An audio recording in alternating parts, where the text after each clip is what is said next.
To start off our discussion, Virosh, can you share with me your assessment of the prevailing state of Sri Lankans in the island and of course around the globe? We are a very resilient nation. We have gone through a lot of tough times. I think Sri Lanka is resilient. Sri Lanka is a great nation. Sri Lanka is the greatest nation for me. Our people, we are number one in human resource capital. Hospitality. We can be the most hospitable nation on earth, and the people are the true testimony. And by doing that, we will attract not only tourism, a lot of massive business into Sri Lanka. I live in one of the best places on earth. Piece of heaven here. Sri Lankans live exactly the way they want it. Best of the best. All the major entertainment. Seriously, we have showcased ourselves to the world here. I see Australians coming to Sri Lankan restaurants, cafes, enjoying hospitality.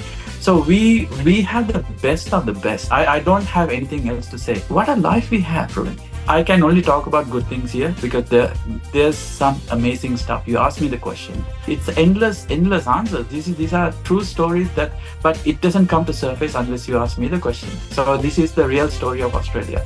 Sri Lankans are a connected nation, and on tonight's show we talk about just how connected we really are.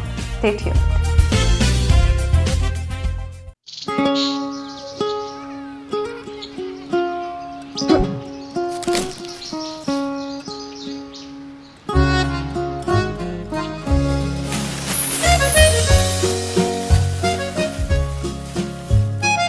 Some bonds give more returns. Get more security and more interest on your fixed deposits from Sri Lanka's largest finance company, LMDtv Finance.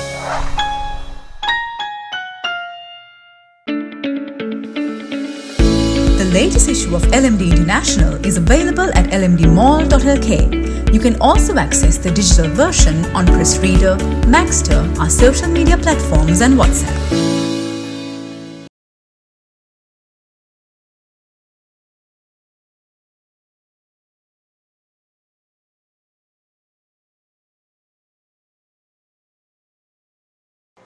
Hello and welcome to LMDtv. We're going to talk about connecting Sri Lankans today with Australia-based Virosh Perera, who is the CEO of Serendib News. Virosh, lovely to have you on our show. Thank you for accepting my invitation. Thank you. Thank you for having me. It's a great honor to be a part of it. To start off our discussion, Virosh, can you share with me your assessment of the prevailing state of Sri Lankans in the island and of course around the globe? I think, Ruwandi, we are a very resilient nation. I think you will not believe me, but we have gone through a lot of tough times. It's not one time, multiple times, from a civil war to local domestic issues, the Easter bombing, and then the COVID. If you look at last 40, 50 years, we have had some amazing issues, some internally, some externally, but we have come through all these problems. My observation is, let's look at the future. These are amazing life opportunities for us to understand what we have to go through to become a better nation. No nation have just had a cakewalk. They all worked hard. I mean, if you look at Australia, they are still working hard. We are obviously a great nation, but Sri Lankans, doesn't matter wherever they are, whoever they are, we know we can do it.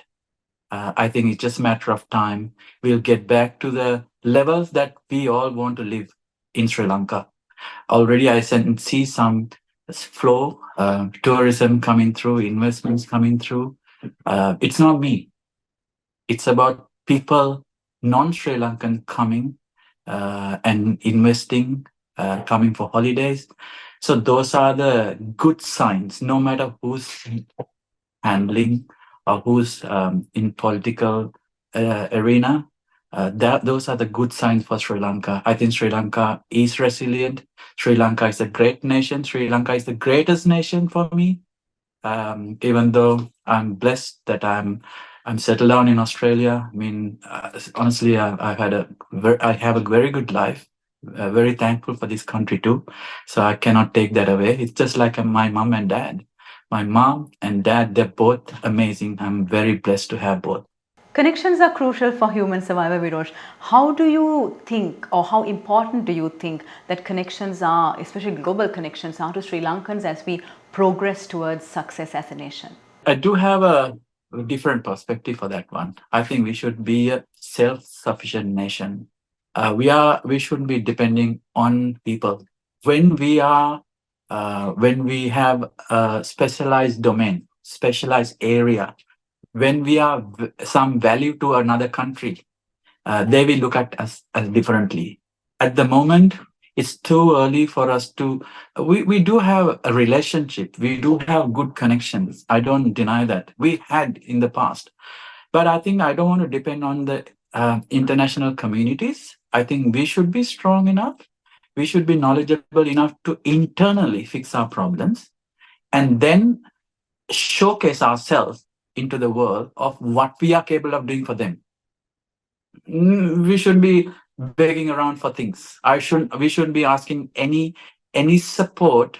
I mean, if you look at yourself, don't go into political arena, but look at yourself. You should be working and you should be making some money to look after yourself. Just like that, everyone should their bit. So that means we shouldn't go to the international communities to ask for any funding, any support. We can look after ourselves. So I think Sri Lanka, again, I see a huge wave of entrepreneurship is happening. Agriculture sector is happening. Tourism sector is happening.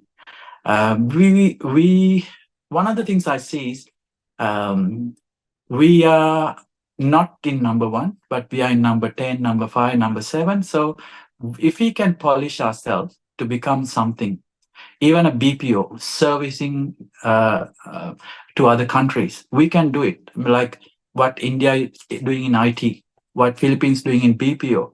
We are very capable, but we are not in number one domain. So that once we become number one domain, then other countries will look at us as a resource, a strategic partner. Today, we are not a strategic partner. It's a burden for the other countries. So that's why we don't get exactly the recognition and the respect that we deserve.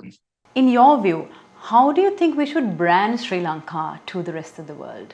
I love this question. We want to be the most hospitable nation on earth. That's all.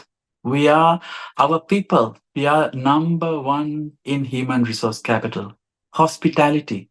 If you come to Australia, MasterChef, so many people have took part. Some of them won, some of them came to the final. I think very recently, even UK, Sri Lankan won the MasterChef. So we can be the most hospitable nation on earth. And the people are the true testimony. And by doing that, we will attract not only tourism, lot of massive business into Sri Lanka. Don't go too far. We have enough. We just have to look after what we have. We are looking at doing so many strategies. But if you look after hospitality itself, I know we are competing with some of the major countries. Doesn't matter. I just want to be a little Kothurati shop that people will come no matter what in the night. They know where to get the best feed for the night. Let's talk about Sri Lankans in Australia. What is your assessment of the diaspora there? Again, as I told you before, I live in one of the best places on earth. Piece of heaven here. Sri Lankans live exactly the they want it. They have acreage properties. They have the best lifestyles. We can have 2 o'clock in the morning kothurati and a ginger tea. We have the best dinner dancers. Best of the best. All the major entertainment. Actually, my diary is always full with events. Not seriously, we have showcased ourselves to the world here. I see Australians coming to Sri Lankan restaurants, cafes, enjoying hospitality. So we have the best of the best. I don't have anything else to say. Yes, we have issues. I mean, it's not a perfect system, but looking at Sri Lanka and Australia, actually, we don't have to go to Sri Lanka for a holiday anymore, except the families. We can have a great holiday here. And we are so connected and we are very well respected in the society here. I'm not comparing to any other nation, but we do have very special respect. Whenever I go somewhere, she says, "Are you from Sri Lanka? That's beautiful." So they have that gratitude. I don't know what we have done in the past, but we are so connected. We have our dinner dances, our communities. I would say we are more like brand ambassadors for integration. One of the things I want to share, Ruwandi, I was born in Sri Lanka, grew up. My neighbor was a Muslim. My next door neighbor was a Buddhist. My best friends are Tamils. So multiculturalism started so many years back in Sri Lanka. Multiculturalism, these countries are still looking at the model.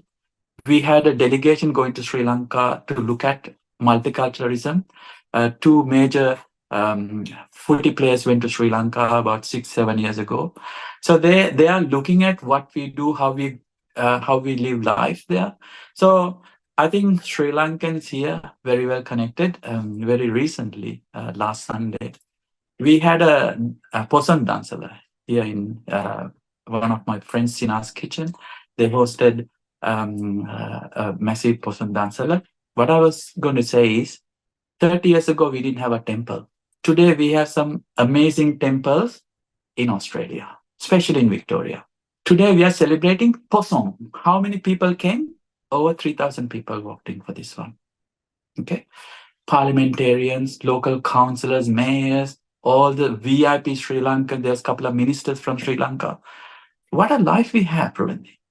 I mean, I can only talk about good things here because there's some amazing stuff. You asked me the question, and it's endless answers. These are true stories but it doesn't come to surface unless you ask me the question. So this is the real story of Australia. And if I ask you, how do Sri Lankans add value to Australia? I think I'll go back to the history of Sri Lanka. I think, if I'm not mistaken, first Sri Lankan moved here in 1818, 1820 probably. So it's not for migration. They came as with the convicts. So some of our history, we have been known as Aboriginal community, Babus, Appus. Those ones are still archived in the system. So a lot of things have happened. Then we had more people coming in. I think first registered migration, if I'm not mistaken, Alaric's owner's grandfather is the first registered migrant in Australia, Sri Lankan. We have added value to so many things here. If you look at Melbourne Uni, some of the major professors, Professor Priyantha Mendis, in infrastructure, in major projects, he's one of the pioneers. We have Governor of Victoria, former Governor of Victoria, Professor David de Cresta. Then law professor, he's passed away a few years back. Professor Veeramantri, he's the head of World Courts based in Holland. World Court judge, and his name is in the Monash law faculty. He have written a couple of books. So many successful stories. Actually, we haven't documented enough these stories, and Sri Lankans can be very proud of. That's why we can be very proud of. A lot of people have done so many things. If you ask me, I can name 1,000 people have done so many things. Some of the restaurants here is better than Sri Lanka. It's time to take a very short break, but we'll soon be back to talk more about connecting Sri Lankans. What makes a truly awesome insurance company?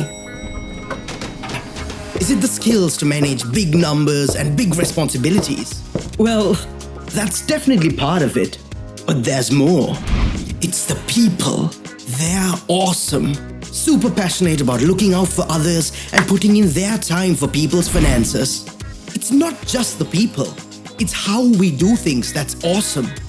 From being trendsetters of the industry to being connectors or inventors. It's about well-being and how we achieve it. Our teams hustle non-stop to meet the needs of the people. That's why we're on the rise.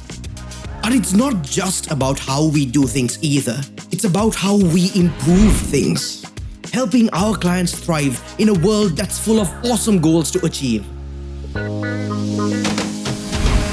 Making the maximum out of the minimum. But wait, there's more to it. there's one last thing that truly makes an insurance company awesome. It's that we care about our people and our customers. All of this combined, it's been a pretty awesome year. And we're excited for tomorrow.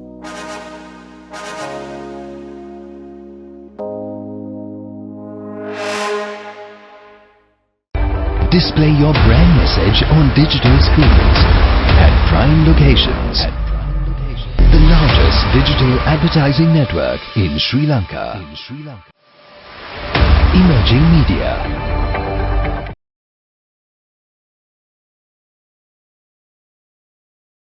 Welcome back to the show. We are in conversation with Virosh Perera, the CEO of Serendib News.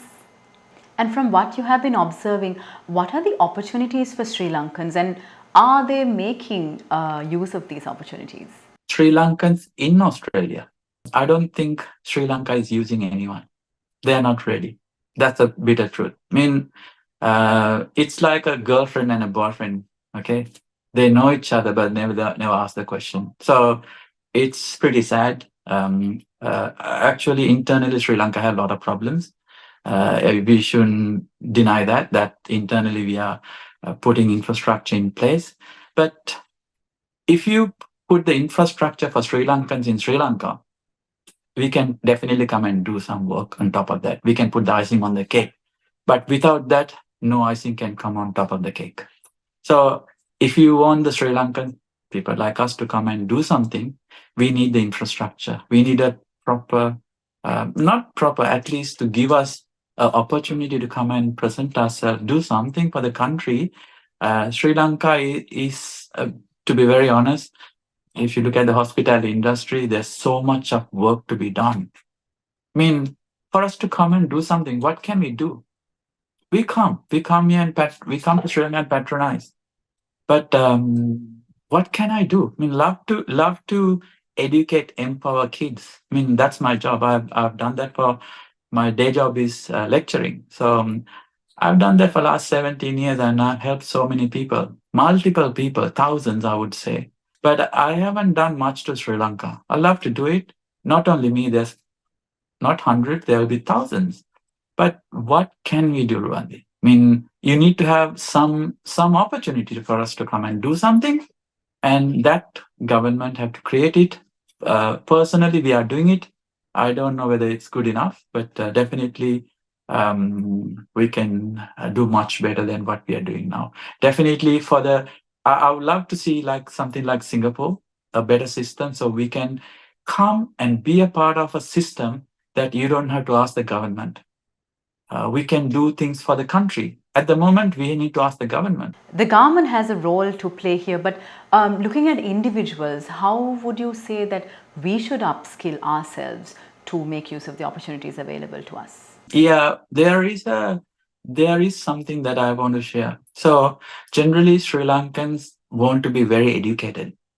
Okay, so the main thing will be a doctor, lawyer, engineer, accountant. Tell me what else. So those are the key things. But today, if you look at Australia, our plumbing or electrician will make more money than a doctor. So the skills, there's a massive shortage in the world.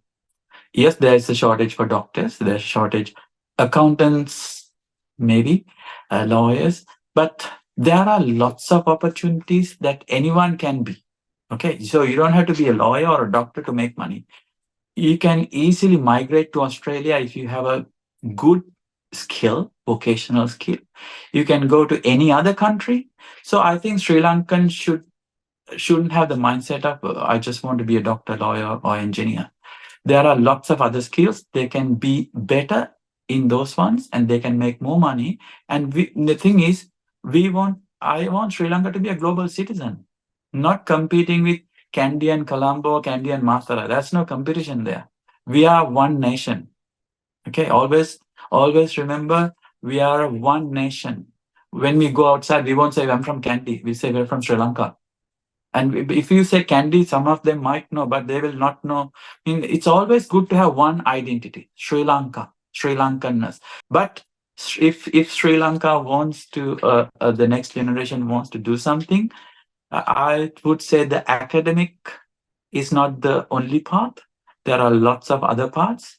We're heading to the close of our conversation, but if I ask you, what do you predict or forecast for Sri Lankans in Australia and for Sri Lankans who are looking to go to Australia, let's say for the next 2 years? At the moment, we also have another thing, Ruwandi. The world is going through a turbulent time, not only Sri Lanka. It's massive issues here too. We have huge issues in health sector, education infrastructure. So we have been very accommodative bringing people, and we cannot accommodate exactly the same numbers.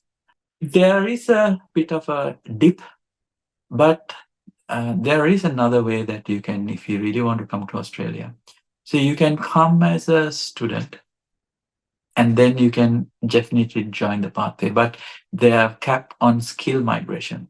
So there's always a way to come to Australia because it's a good country. I mean, I will highly recommend anyone who want to come, please do come.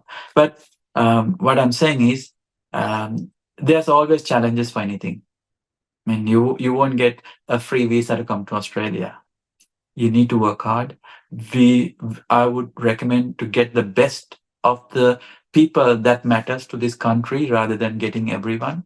I mean, if you're good enough, if you're educated enough, if you have the skill, come and be a part of it. If you're not skilled enough, skill yourself. Who wants to employ you without having a skill? So it's your job to better yourself, upgrade your skill. Then you will have opportunity up till about 45. So there is opportunity. Yes, there is a dip, and I'm sure the next government will also look at things differently because we cannot entertain exactly the numbers that we have. So it's a tough, challenging time for Australia, but we are not going on no migrants policy. So that means we really need them, but we need to have a balance where we can look after the newcomers. Otherwise, they'll come here and they don't know what to do. I mean, some of them, they can't even find jobs sometimes. They can't find accommodation. So those are the problems we have. We find people can't find accommodation and jobs at the moment. So I don't see a point bringing more people and putting them into trouble. It's better to organize the system and then invite more people to come in the future. Virosh, it's been an absolute pleasure talking to you, and thank you very much again for being part of our show. Thank you, Ruwandi. It was a great pleasure and looking forward working with you soon. And thank you to our viewers for joining us. Until next time, do take care. Don't forget to subscribe to our YouTube channel and follow us on Facebook and Twitter. Thank you for watching and stay safe.